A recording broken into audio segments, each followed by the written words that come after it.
So yeah, we need to talk about Santa Anna's prosthetic legs. All three of them. Oh, and chewing gum.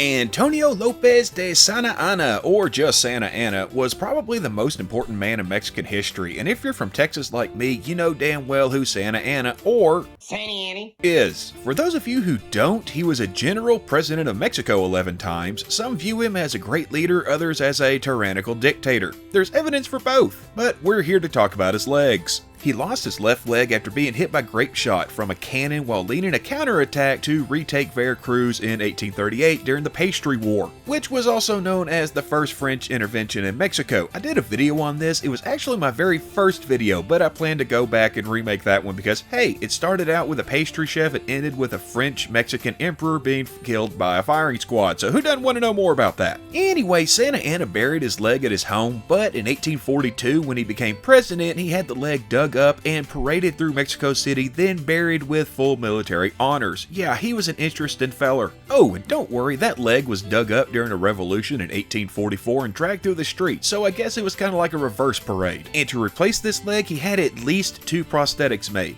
One of cork that was more of a dress-up style, and another that was essentially a peg leg. Both legs ended up being captured by the 4th Illinois Infantry at the Battle of Cerro Gordo during the Mexican-American War. Now, the story goes that Santa Anna had taken off his leg to rest in a wagon and eat chicken. I can't corroborate this 100%, that's how the story goes. So he lost two legs. One became a war trophy that went on tour to the county fairs in Illinois before being put on display in the state's military museum, though it's since been put into storage for various reported reasons, like a Mexican diplomat having a problem with it, the fact that Lincoln's tomb was nearby and Lincoln was opposed to the Mexican-American War, or just because they're cycling through exhibits. The second leg, we're pretty sure it was his, we're not completely sure, but we're pretty sure, is now on display at the Oglesby Mansion in Decatur, Illinois, supposedly given as a gift to Richard Oglesby, who fought in that same battle. So that's two legs down. What's the third? Well, the third was made for Santa Anna after he lost the other two, and is currently on display in the Natural History Museum in Mexico City. And yeah, there was a ruckus for a time about Mexico wanting the leg back and Illinois refusing to hand it over. There's actually a King of the Hill episode about that, but it's pretty much been settled down at this point, and really the only issue is between Illinois and Texas over who should own the leg. By the way, as a Texan, you guys can keep the leg.